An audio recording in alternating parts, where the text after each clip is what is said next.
नमस्कार, 20 मिनट 20 खबरों में आप सभी दर्शकों का स्वागत है। इस बुलेटिन में हम आपको प्रदेश से लेकर देश के अलग अलग हिस्सों की खबरें दिखाएंगे। साथ ही आपको यह भी बताएंगे कि दुनिया भर में क्या कुछ चल रहा है।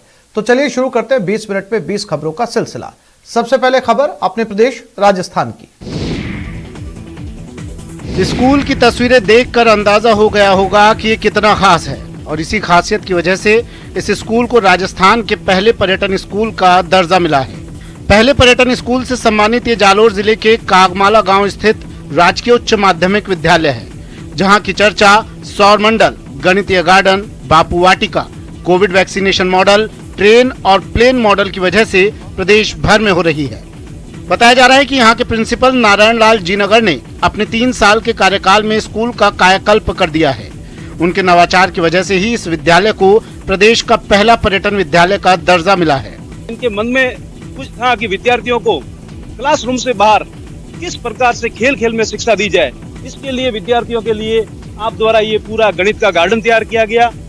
इस स्कूल को पर्यटन स्कूल का दर्जा मिलने से यहाँ के शिक्षक और छात्र बेहद खुश हैं। तो गणित में बच्चों की रुचि पैदा करने के लिए और जो ज्ञान है उसकी स्थायी प्राप्ति के लिए मैंने ये मॉडल बनाने की सोची और मैंने ये यहाँ बहुत सरलता से बताया गया है कि यहाँ पे क्या होता है। गणित के विषय में और विज्ञान के विषय में सब अच्छी तरह से समझ में आ जाता है। माँ की गोद की जगह अस्पताल का बिस्तर है। माँ से मिलने वाली अमृत की जगह डब्बे वाला दूध है। माँ की थपकी की जगह मशीनों का शोर है और इस शोर में नवजात बस अपनी माँ को तलाश रहा है। मानो पूछ रहा है, जिसने जन्म दिया कहाँ है वो माँ, जिसने सांसें दी कहाँ है वो। माँ को तलाश रहे इस नवजात की तस्वीरें कोटा के जेके लॉन अस्पताल से आई हैं।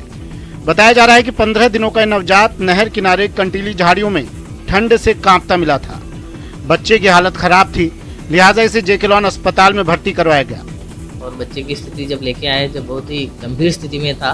बच्चा प्रीमेच्योर था, समय से पहले हुआ था और उसको इन्फेक्शन भी था। जब हमने यहाँ पे उसका केयर किया, उसकी जांचें कराई तो उसको इन्फेक्शन काफ़ी ज़्यादा आया था। डॉक्टर जहां इस नवजात को बचाने की कोशिश में लगे हुए हैं, वहीं कोटा की पुलिस इस नवजात की मां की तलाश में लगी हुई है। इसके इन्फेक्शन अब धीरे धीरे कम हो रहा है। उस समय बहुत ही सीरियस कंडीशन में था और मैंने और बाल कल्याण समिति के और लोगों ने अस्पताल में ही जाकर उस बच्चे की साल संभाल पूछी थी और उसकी सारी व्यवस्था के इंस्ट्रक्शन दिए थे। लेकिन अभी तक इस बच्चे की मां का कोई पता ठिकाना नहीं मिला है। दोनों मरने मारने को तैयार हैं। ना एक को दूसरे का डर है और ना दूसरे को अपने घायल होने का खौफ। दोनों बस एक दूसरे की जान लेने पर तुले हैं। सींगों की टक्कर से एक दूसरे को परास्त करने के दांव पेच खेले जा रहे हैं और इस इलाके पर कब्जे के लिए दोनों बस दंगल में व्यस्त हैं। पानी की बौछार की जा रही है ताकि दोनों एक दूसरे को छोड़ जाएं, लेकिन गुस्से में पागल हुए इन सांडों को इसकी कोई परवाह नहीं है। ये तो बस अपनी ताकत दिखाने और दूसरे को गिराने की कोशिश में लगे हैं। दोनों सांडों के बीच के दंगल की तस्वीरें भरतपुर के काली बगीची चौराहे की हैं। बताया जा रहा है कि सुबह सुबह दोनों सांड यहां आधम के और किसी बात पर गुस्सा होकर बीच सड़क पर दोनों भिड़ गए। इन दोनों का संग्राम देख पहले तो आसपास के लोग दहशत में आ गए, फिर कुछ लोगों ने पानी की बौछार कर इन्हें हटाने की कोशिश की, लेकिन ये दोनों टस से मस नहीं हुए। वो तो गनीमत थी कि सुबह का वक्त था और सड़क पर ट्रैफिक कम था, नहीं तो इनके दंगल में किसी की जान भी जा सकती थी। बताया जा रहा है कि आधे घंटे से ज्यादा इन दोनों की लड़ाई चलती रही और लोगों के भारी शोर करने और पत्थर मारने की वजह से दोनों अलग हो गए और अपने अपने रास्ते निकल पड़े। सांड के आतंक और उनके लड़ने भिड़ने की तस्वीरों से अलहदा है ये तस्वीरें। आप देख सकते हैं, ना इसे मार खाने का भय है और ना इन पुलिस वालों को इनसे डर लग रहा है। सांड अपने तरीके से प्यार जता रहा है तो पुलिस वाले उसके माथे को सहलाकर उससे सहानुभूति जता रहा है। सांड और पुलिस के बीच प्रेम की तस्वीरें चित्तौड़गढ़ कोतवाली की हैं। कहा जा रहा है कि पिछले कई महीनों से सांड इसी तरह रोजाना यहां आता है और रोटी खाकर प्यार जताकर लौट जाता है। इस दौरान ना तो ये गुस्सा करता है और ना किसी पर हमला करता है। यहाँ के पुलिस वालों का कहना है कि 19 महीने पहले तुलसीराम प्रजापति का कोतवाली थाना अधिकारी के पद पर पदस्थापन हुआ था और उसके 4-5 महीने बाद एहसान नाम का सांड नाले में गिरकर घायल हो गया था, जिसका थाना अधिकारी ने उपचार करवाया। उसी के बाद से सांड रोजाना कोतवाली आने लगा है। जब भी ये आता है दिन में 3-4 चक्कर लगाता है। साहब इसको बिस्कुट, रोटी, चारा वो खिलाते रहते हैं। उसके बाद मैं भी अब 3-4 महीने से देख रहा हूँ कि दिन में 3-4 चक्कर लगाता है। और यहाँ पे सियाई साहब नहीं होते हैं, वो मेरे पास आ जाता है, मैं इसके लिए बिस्कुट वगैरह मंगा करके और चारा वगैरह मंगाता हूँ। और अब देख लेते हैं कुछ अन्य राज्यों की महत्वपूर्ण खबरें। गुजरात के पंचमहल से एक हैरान कर देने वाली तस्वीर आई। यहाँ धूमधाम से निकाली जा रही बारात में दूल्हे की घोड़ा बग्घी में अचानक आग लग गई। आग लगने से बारातियों के बीच अफरा तफरी मच गई। किसी तरह दूल्हे को बग्घी से उतारा गया, लेकिन इस आग की वजह से बग्घी जलकर खाक हो गई। इस घटना का वीडियो सोशल मीडिया पर तेजी से वायरल हो रहा है। दरअसल पंचमहल के रहने वाले शैलेश भाई शाह के बेटे तेजस की शादी थी। शादी के लिए घर से धूमधाम से तेजस की बारात निकाली गई। दूल्हे को बग्घी में बैठाया गया। इस बग्घी में आतिशबाजी के लिए पटाखे रखे हुए थे और किसी पटाखे की चिंगारी से ही पटाखों के बैग में आग लग गई और ये आग चंद पलों में पूरी बग्घी में फैल गई और इसी दौरान जोरदार धमाका भी हो गया। ये विस्फोट इतना जबरदस्त था कि एक व्यक्ति बग्घी से दूर गिरता नजर आया। इस हादसे में दूल्हे की जान बाल बाल बची, वहीं एक व्यक्ति झुलस गया। इस हादसे के बाद किसी तरह आग पर काबू पाया गया। वहीं बग्घी चला रहे घोड़ों की जान भी किसी तरह बचाई गई।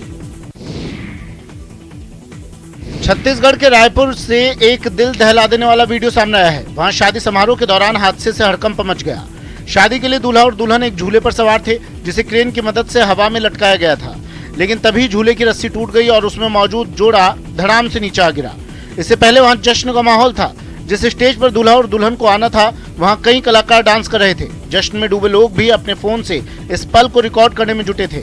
तभी वो जोड़ा भी स्टेज पर पहुंचा और अपने लिए तैयार किए गए खास तरह के झूले पर सवार हो गया। उनके वहां पहुंचते ही आतिशबाजी शुरू हो गई।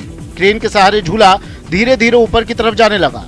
जल्दी ही वो जमीन से करीब 15 फीट की ऊंचाई पर पहुंच गए। इस ऊंचाई पर ही उन्हें एक दूसरे को वरमाला पहनानी थी। यहाँ तक तो सब ठीक था, लेकिन तभी झूले को क्रेन से जोड़ने वाली रस्सी टूट गई और वो नीचे आ गिरा। झूले के साथ दूल्हा और दुल्हन भी जमीन पर आ गिरे। हादसे के बाद वहाँ हड़कंप मच गया। हालांकि अच्छी बात यह रही कि इस हादसे में दोनों को कोई गंभीर चोट नहीं आई और जल्दी ही समारोह फिर से शुरू कर दिया गया। दिल्ली के पास उत्तर प्रदेश के गाजियाबाद से एक डरा देने वाला वीडियो सामने आया है। वहां एक शादी समारोह में दूल्हा दुल्हन ने हवाई फायरिंग की।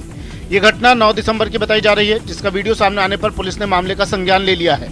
दरअसल दूल्हा दुल्हन के फायरिंग का जो वीडियो सामने आया है, उसी वीडियो के आधार पर पुलिस ने केस दर्ज किया है। इस वीडियो में शादी समारोह में जश्न के दौरान दूल्हे के हाथ में पिस्तौल साफ नजर आई। इस बीच दूल्हा दुल्हन के पास खड़ा एक आदमी लोगों को स्टेज से दूर हटने का इशारा करता दिखा। तभी दूल्हे ने फायरिंग करने के लिए हाथ ऊपर उठाया तो दुल्हन भी उसका साथ देती नजर आई। इसके बाद दूल्हे ने हवा में एक के बाद एक 4 राउंड फायर किए। फायरिंग के बाद वहां खुशी का माहौल दिखा। इस मामले में पुलिस ने जांच के बाद आरोपियों पर कार्रवाई करने का भरोसा दिया। यह घटना 9 दिसंबर की है, जिसमें यह घटना हुई है और यह घटना हमारे कालिका गढ़ी क्षेत्र की। दूल्हा दुल्हन के हर्ष फायरिंग का वीडियो सोशल मीडिया पर वायरल हो गया, जिसने उनकी मुश्किलें बढ़ा दी हैं। मध्य प्रदेश के इंदौर से चौंकाने वाली कुछ तस्वीरें सामने आई। वहां इंस्टाग्राम पर वीडियो बनाते वक्त हुए हादसे में 10वीं क्लास में पढ़ने वाले एक नाबालिग की जान चली गई। बताया गया कि जिस वक्त ये हादसा हुआ तब वो घर पर अकेला था। तभी उसे फांसी पर लटक कर वीडियो बनाने का ख्याल आया। इसके लिए वो जिस कुर्सी पर खड़ा हुआ वो गिर गई और इस हादसे में 16 साल का ये नाबालिग अपनी जान से हाथ धो बैठा। इस घटना की जानकारी मिलने के बाद पुलिस वहां पहुंची और उस नाबालिग के शव को पोस्टमार्टम के लिए अस्पताल भेजा। इस हादसे में जान गंवाने वाले लड़के को रील्स बनाने का शौक था, जिसके कई वीडियोस इंस्टाग्राम पर अपलोड मिले।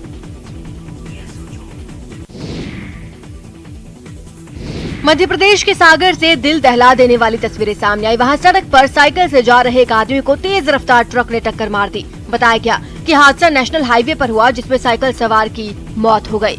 इस हादसे से जुड़ा एक सीसीटीवी फुटेज सामने आया, जिसमें साफ तौर पर दिखा कि नेशनल हाईवे पर साइकिल से जा रहे 65 साल के बुजुर्ग को पीछे से आ रहे ट्रक ने टक्कर मार दी। ट्रक की रफ्तार इतनी तेज थी कि वो टक्कर के बाद भी रुका नहीं। हादसे के शिकार बुजुर्ग साइकिल समेत ट्रक के साथ कई फीट दूर तक घिसटते दिखाई दिए। हादसे को सड़क किनारे मौजूद कुछ लोगों ने देखा तो बुजुर्ग को बचाने के लिए दौड़ते नजर आए। बताया गया कि ट्रक की इस भीषण टक्कर से बुजुर्ग की मौके पर ही मौत हो गई। हादसे के बाद मौके पर लोगों की भीड़ जुट गई। सूचना मिलने पर पुलिस मौके पर पहुंची और ट्रक को जब्त करने के बाद ड्राइवर के खिलाफ केस दर्ज किया गया।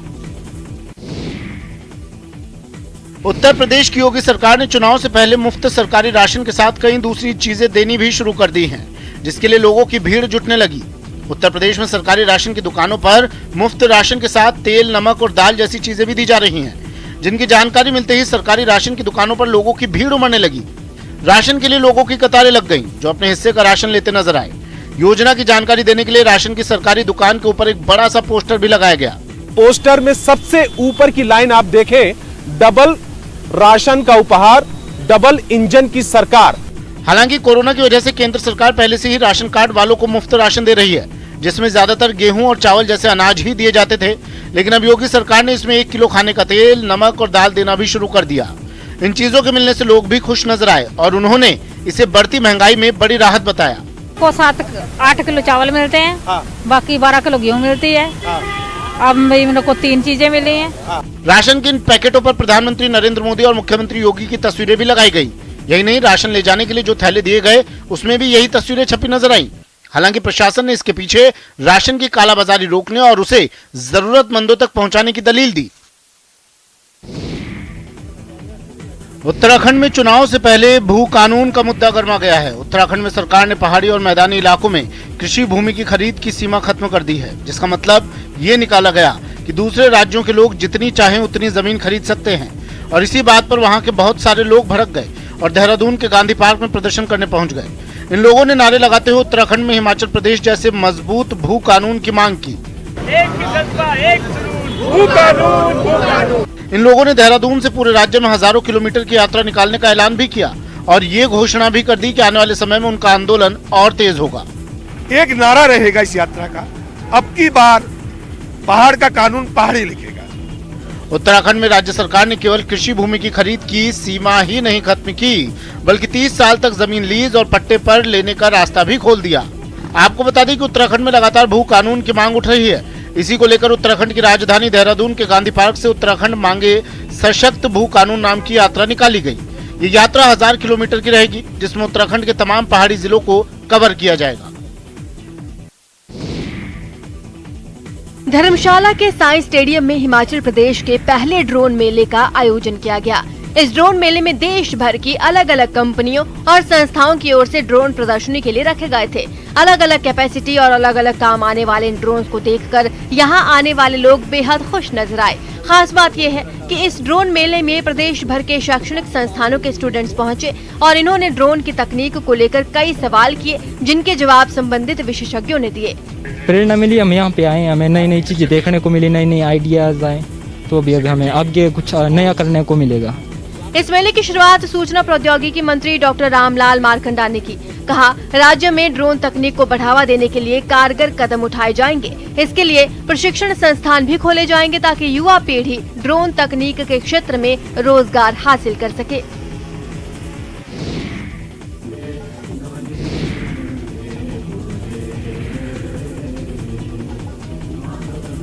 शौर्य को दर्शाने वाली संगीतमय कार्यक्रम की तस्वीरें पश्चिम बंगाल के सिलीगुड़ी से आई हैं। दरअसल सिलीगुड़ी बीएसएफ और बांग्लादेश की बॉर्डर सिक्योरिटी फोर्स के साथ मिलकर पाकिस्तान के खिलाफ भारत की विजय और बांग्लादेश के उदय के 50 साल पूरा होने के मौके पर जश्न मना रहा है। ये तस्वीरें उसी जश्न की हैं, जिसमें भारतीय जवानों के साथ साथ बांग्लादेश के जवान अपने शौर्य और हुनर का कमाल दिखा रहे हैं। आपको याद दिला दें कि 1971 के मुक्ति युद्ध में भारतीय सशस्त्र बलों ने अहम भूमिका निभाते हुए पाकिस्तान को धूल चटाई थी और इसी के फलस्वरूप बांग्लादेश के रूप में एक नए राष्ट्र का उदय हुआ था।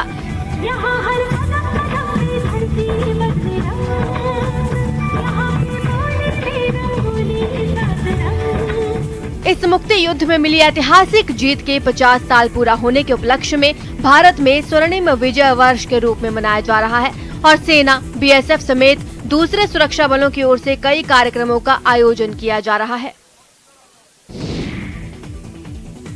एक तरफ स्कूल की इमारत का काम तेजी से चल रहा है तो दूसरी तरफ बच्चों को शिक्षित करने का काम भी जारी है। बच्चों की पढ़ाई और स्कूल की इमारत के निर्माण की तस्वीरें जम्मू कश्मीर के राजौरी की हैं। अपने स्कूल के भवन को बनते देख यहाँ पढ़ने वाले बच्चे बेहद खुश हैं और उनका कहना है कि इस स्कूल के बनने से उनके भविष्य का निर्माण बेहतर हो पाएगा। बात है कि हमारे ये इधर गांव में बहुत अच्छा स्कूल खुल रहा है। गवर्नमेंट का बहुत ज़्यादा शुक्रिया करेंगे कि हमें ये स्कूल मिला है, जिसकी वजह से हमारे छोटे बहन भाई भी हैं।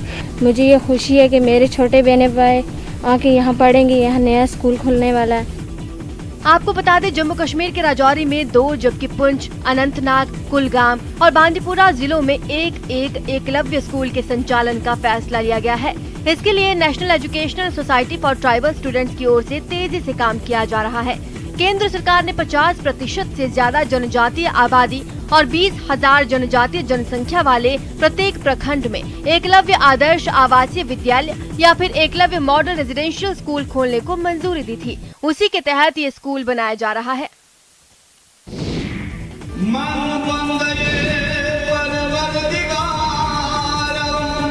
सूफी संस्कृति को बढ़ावा देने के लिए जम्मू कश्मीर की राजधानी श्रीनगर में 2 दिवसीय सूफी विरासत कार्यक्रम का आयोजन किया गया।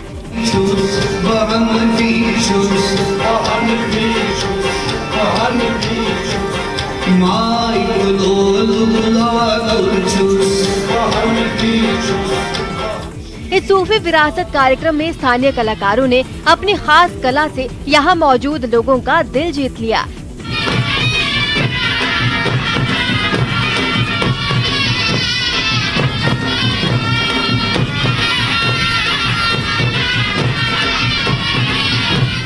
इस कार्यक्रम के आयोजन का मकसद घाटी के सांस्कृतिक इतिहास को पुनर्जीवित करना है, ताकि कश्मीर की ऐतिहासिक सांस्कृतिक विरासत कहीं खोकर न रह जाए।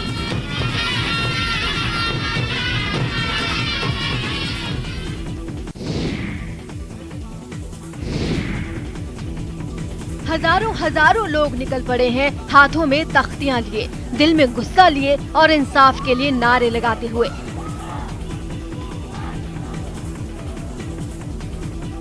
इस भीड़ में शामिल हर शख्स पाकिस्तान की इमरान सरकार की चूल्हे हिला देना चाहता है। खास बात यह है कि इस भीड़ में शामिल लोगों में हर उम्र के लोग हैं, जो हर कीमत पर इंसाफ की मांग कर रहे हैं।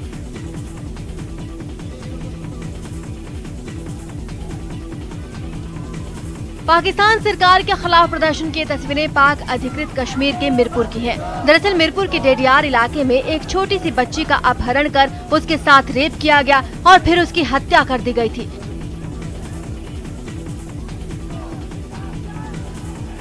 इसी के विरोध में लोग सड़क पर उतर आए हैं और हर हाल में पाकिस्तान की सरकार से इंसाफ की मांग कर रहे हैं। और 20 मिनट 20 खबरों में अब बात कर लेते हैं इंटरनेशनल खबरों की। अफ्रीकी देश सूडान में सेना के शासन के खिलाफ फिर लोगों का हुजूम सड़कों पर उतरा, जिसे हटाने के लिए वहां के सुरक्षा कर्मियों ने उन पर सख्ती बरती। वहां सेना ने इसी साल 25 अक्टूबर को तख्ता पलट करते हुए सत्ता पर कब्जा कर लिया था और इसके बाद से ही वहां सेना के खिलाफ प्रदर्शन जारी है। और इसी कड़ी में जब राजधानी खर्तूम में सैकड़ों लोग सड़कों पर उतरे तो सेना ने उन्हें हटाने के लिए उन पर आंसू गैस के कई गोले दाग दिए। इस कार्रवाई से एक इलाके में चारों तरफ धुआं फैल गया और प्रदर्शनकारी इधर उधर भागते दिखाई दिए। इससे पहले देश की सत्ता हथियाने पर सेना का विरोध करते हुए कई लोग पूरे शहर में जुलूस निकाला, जिसमें शामिल कई लोग अपने देश का झंडा और सेना के खिलाफ लिखे गए पोस्टरों के साथ नजर आए। इसी तरह के प्रदर्शन सूडान के कई दूसरे शहरों में भी हुए, जहां तख्ता पलट से भड़के लोग अपना विरोध जताने के लिए घरों से बाहर निकले।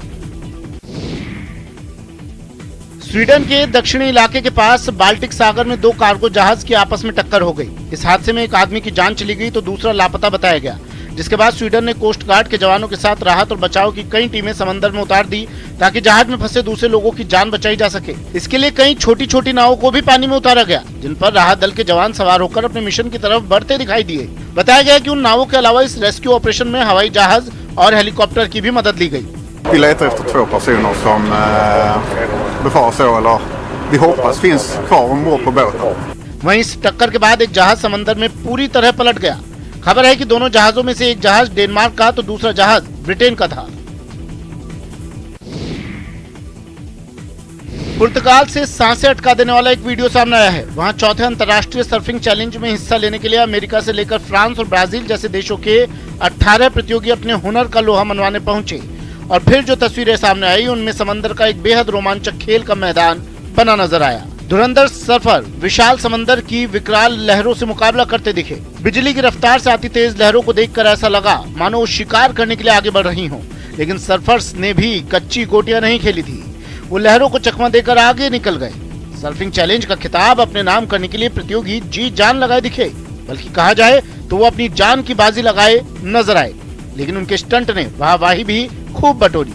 लहरों पर उनके गजब के संतुलन को देखकर लोग उनके कायल हो गए। एक तस्वीर तो ऐसी सामने आई जिसे देखकर कोई भी दांतों तले उंगली दबा ले। एक सर्फर पर सुनामी जैसी भयानक लहरों ने धावा बोल दिया। ऐसा लगा कि अब तो वो गया, लेकिन वो लहरों को मात देकर फिर सामने प्रकट हो गया। वहीं एक दूसरी तस्वीर में एक सर्फर की रफ्तार के आगे तो लहरें ही बौनी दिखी। लहरें उससे टकराई, मगर फिर भी वो एक बार भी लड़खड़ाया तक नहीं, सर्फ बोर्ड पर ही जमा रहा। हालांकि कुछ प्रतियोगी लहरों के आगे चित हो ही गए, लेकिन सर्फ बोर्ड पर कमाल के करतब करके उन्होंने अपने जलवे बिखेर दिए। दुनिया भर की बड़ी कंपनियों में भारतीयों की धाक बढ़ती जा रही है। भारतीय मूल की लीना नायर फ्रांस को लग्जरी ग्रुप शैनेल ने मंगलवार को लंदन में अपना नया ग्लोबल चीफ एग्जीक्यूटिव यानी सीईओ नियुक्त किया है। लीना नायर इससे पहले यूनिलीवर में बतौर चीफ ह्यूमन रिसोर्स ऑफिसर काम कर रही थी।